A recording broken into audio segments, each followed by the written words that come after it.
Hello student, मैं अखिलेश पांडे, प्रवक्ता Chandrabhan Singh inter college mathematics class 10 में आपका स्वागत है।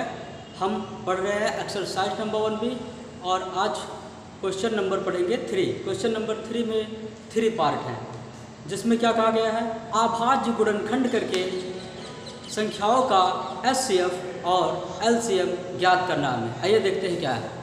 तो क्वेश्चन नंबर 3 में अभाज्य गुणनखंड विधि द्वारा निम्नलिखित पूर्णांकों के HCF और LCM ज्ञात कीजिए।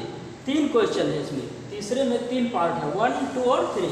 तो क्या है देखते हैं। क्वेश्चन नंबर 1 में है 12, 15 और 21, यानी कि इन तीनों 12, 15 और 21 का क्या करना है, अभाज्य गुणनखंड के द्वारा HCF और LCM निकालना है। तो आइए देखते हैं क्या है। जिन संख्याओं का HCF ज्ञात करना हो, कैसे जरूरी है कि गुणनखंड विधि द्वारा। तो हम पहले उन संख्याओं का क्या करते हैं, गुणनखंड करते हैं। जैसे छोटी संख्याएं हैं तो आसानी से कर सकते हैं, जैसे 12 तो लिखेंगे 12 इक्वल्स टू 2 इंटू 2 इंटू 3, बोलो 2 इंटू 2 इंटू 3, 2 गुना 4 दिया 12। और 15 है, 15 का देखते हैं क्या है। 15 में क्या है, 3 इंटू 5, 3 इंटू 5। बिल्कुल, कुछ लोग सोचेंगे हम यहाँ छोड़कर यहाँ क्यों लिख रहे हैं, तो वास्तव में हम यहाँ भी लिख सकते हैं, लेकिन हम जानते हैं HCF ज्ञात करते समय हमें कॉमन उभयनिष्ठ गुणनखंड ढूंढना रहता है, इसीलिए हम ऐसे लिख दे रहे हैं। ऐसा भी लिखा जा सकता है 3 इंटू 5, कोई प्रॉब्लम नहीं है। देखते हैं, इसको हटा देते हैं। फिर अगला है 21, 21। अब 21 का क्या है, 21 का है 3 इंटू 7, तो 3 इंटू 7, इसीलिए हम 3 को 3 के सामने लिख रहे थे, ठीक है। वैसे कोई दिक्कत नहीं है, ऐसा भी कर सकते हैं। लेकिन अगर जान रहे हो तो हम ऐसा लिख दें 3 इंटू 5 और इसको लिख दें 3 इंटू 7, तो भी तो अच्छा है ना। अब देखते हैं क्या होगा। अब बताओ 12 का जो है फैक्टराइजेशन किए तो 3 इंटू 5 आ गया, तो 3 इंटू 5 आ गया। 21 का फैक्टराइजेशन किए तो 3 इंटू 7 आ गया, यानी कि इसका गुणनखंड 3 इंटू 7 है।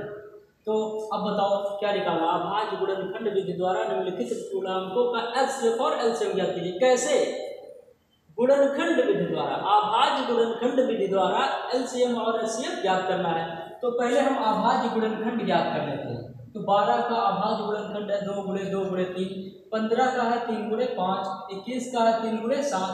अब निकालना है HCF, तो लिख लेते हैं HCF इक्वल टू, HCF क्या होता है, जो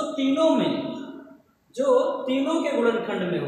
तो देखो 2 तीनों में नहीं है, इसमें है 2, यहाँ कहीं नहीं है, इसमें 2 और 2 2 बार है, तो कहीं भी मिल नहीं रहा। देखो तीनों में क्या मिल रहा है, तीनों में क्या उभयनिष्ठ है, ये उभयनिष्ठ है 3। तो जो तीनों में उभयनिष्ठ हो वह क्या हो जाता है, HCF हो जाता है। वही क्या होता है, HCF हो जाता है। तो 12, 15 और 21 का जो HCF है वो कितना आ गया, 3। अब बहुत आसान है, HCF 3 आ गया। अब देखो क्या है, LCM। अब LCM क्या होगा, LCM में जो तीनों में मिला है वो तो लिखेंगे एक बार, बाकी सभी जो नहीं मिले हैं उनको भी हम लिख लेते हैं। जैसे 2 तो 2 लिख लिए, गुणे 2 ये भी लिख लिए, फिर गुणे 3 ये भी लिख लिए। ये लिखा गया, नहीं लिखा गया तो गुणे 5 ये लिखा गया, बिल्कुल नहीं, तो ये भी लिख लेंगे गुणे 7। हमने क्या किया है, 2 और कहीं नहीं है तो लिख लिए, होता तो भी लिखते, तो उसको एक बनाकर लिखते, एक ही में है ना। तो ये 2 लिख लिए, ये 2 लिख लिए, 3 तीनों में है तो भी लिख लिए। अब ऐसा नहीं कि 3 3 बार लिखा है तीनों में तो 3 बार लिखा जाएगा, ऐसा नहीं है, तीनों उभयनिष्ठ है, लिख लिए। फिर 5 किसी में नहीं है तो भी लिख लिए, 7 ये भी लिख लिए। अब बताओ इसका जो गुणा आएगा वो जो आएगा वही इसका क्या हो जाएगा, LCM हो जाएगा। तो देखो 5 या 15 गुना 30 गुना 60 हो गया, ये 5 या 15 गुना 30 गुना 60 हो गया, और गुणे 7। अब बताओ 7 6 42, 420 हो गया। तो HCF कितना, HCF कितना आ गया 3, LCM कितना आ गया 420। बहुत आसान है, कोई भी कर सकता है ना। तो 420 हो गया इसका HCF। तो ये था पहला पार्ट। अब देख लेते हैं दूसरा पार्ट। दूसरा पार्ट क्या है, 17, 23 और क्या है, और 29। इसका हमें अभाज्य गुणनखंड विधि द्वारा HCF और LCM ज्ञात करना है। अब बताओ, अभाज्य गुणनखंड करना पड़ता है। जिन संख्याओं का HCF और LCM अभाज्य गुणनखंड द्वारा ज्ञात करना हो, उन संख्याओं को सबसे पहले क्या करते हैं, उन संख्याओं का अभाज्य गुणनखंड निकालते हैं। तो बताओ 17, पहली संख्या क्या है 17, तो 17 का अभाज्य गुणनखंड क्या होगा? क्या 17 का गुणनखंड किया जा सकता है? 17 का गुणनखंड सिर्फ 1 और 17 यानी कि 1 और 17 ही होगा। तो इसका मतलब 1 यानी कि 17 एकम 17, इसका अभाज्य गुणनखंड क्या होगा? यही होगा, क्योंकि और कुछ नहीं है तो ये लिखेंगे। फिर 23 का अभाज्य गुणनखंड करेंगे तो 23 into 1 होगा, क्योंकि इसका गुणनखंड नहीं किया जा सकता।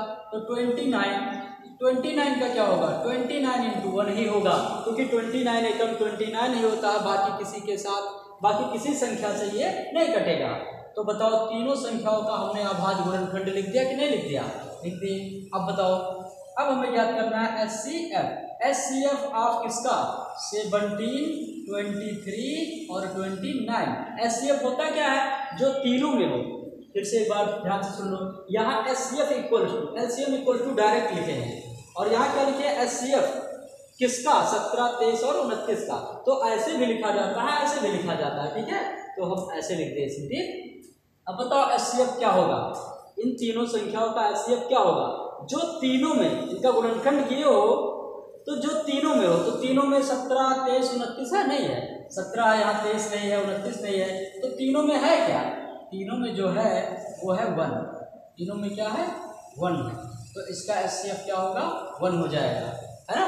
अब बताओ LCM क्या होगा? LCM के लिए भी अभाज्य गुणनखंड में से ही लिखते हैं। तो LCM जो आएगा वो क्या होगा?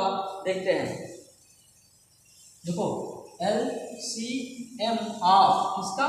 17, 23, 29 इक्वल्स टू, बताओ क्या होगा? 17 और कहीं नहीं है तो भी लिखेंगे, होता तो दोनों एक साथ हो गया, ठीक? 17 हो गया, 23, वैसे एक भी लिख सकते हो, तो एक मतलब कुछ नहीं है, क्योंकि 17 एकम 17 बराबर हो गया। तो तीनों में कुछ मिल रहा है, तीनों में जो मिल रहा है वो 1 मिल रहा है, इसीलिए HCF हो गया वो। अब जो नहीं मिल रहा है और मिल रहा है सब लिखते हैं, तो 17, 23 और 29, और जो मिल रहा है वो भी लिख लो।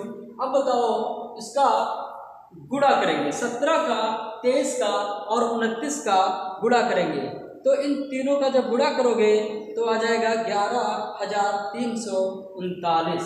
कितना आ जाएगा?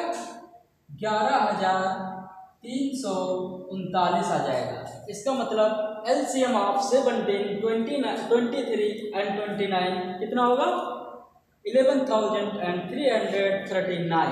ये आ जाएगा 17, 23 और 29 का LCM।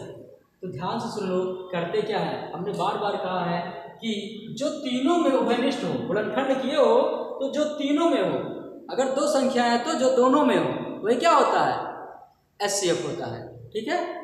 जो तीनों में हो, और जो तीनों में हो वो भी और जो ना हो वो भी, सभी का गुणनफल जो होता है वो क्या होता है? LCM। तो pause video and note down.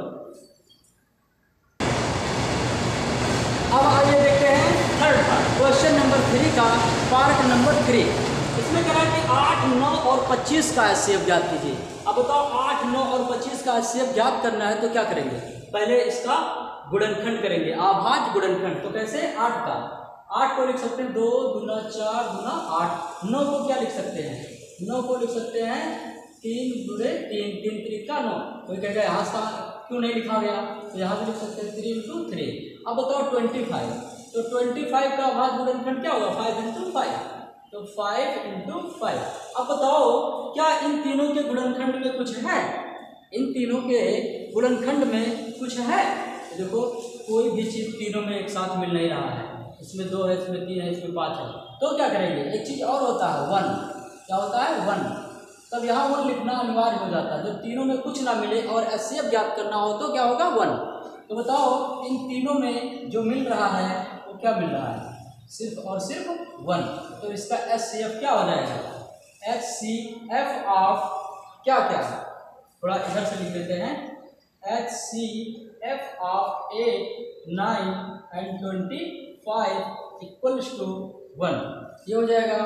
और उसके बाद जो है हम निकालेंगे LCM, LCM of 8, 9 and 25 equals to, अब बताओ क्या होगा। ये तो जो तीनों में कॉमन था वो क्या हो गया, HCF हो गया। अब जो तीनों में नहीं है और है सबको मिलाकर हम बनाएंगे तो क्या आएगा, LCM निकलेगा। तो क्या लिखेंगे यहाँ, 2 इंटू 2 इंटू 2। अब इंटू 1 लिखने की कोई ज़रूरत नहीं है क्योंकि एक में अगर गुणा करते हो तो कोई फर्क नहीं पड़ेगा। और ये रहा 3 इंटू 3 और 5 इंटू 5। अब कुछ नहीं बचा, 2 गुणे 2 गुणे 2 लिख लिए, 3 इंटू 3 भी लिख लिए, 5 इंटू 5 ये भी लिख लिए। अब इनका गुणा कर देते हैं और देखते हैं कितना आता है। तो 2 गुना 4 गुना 8 और 3 3 5 5 25 और इतना, यानी कि ये हो जाएगा 8 और ये हो जाएगा 9 और ये हो जाएगा 25 और 25 अट्ठे हो जाएगा 200 और गुणे 9 और 9 दूना हो जाएगा 1800। तो ये हो जाएगा इसका आंसर। तो ये था क्वेश्चन नंबर 3 का पार्ट 1, 2 एंड 3। तो अब नेक्स्ट वीडियो में नेक्स्ट क्वेश्चन। Thank you.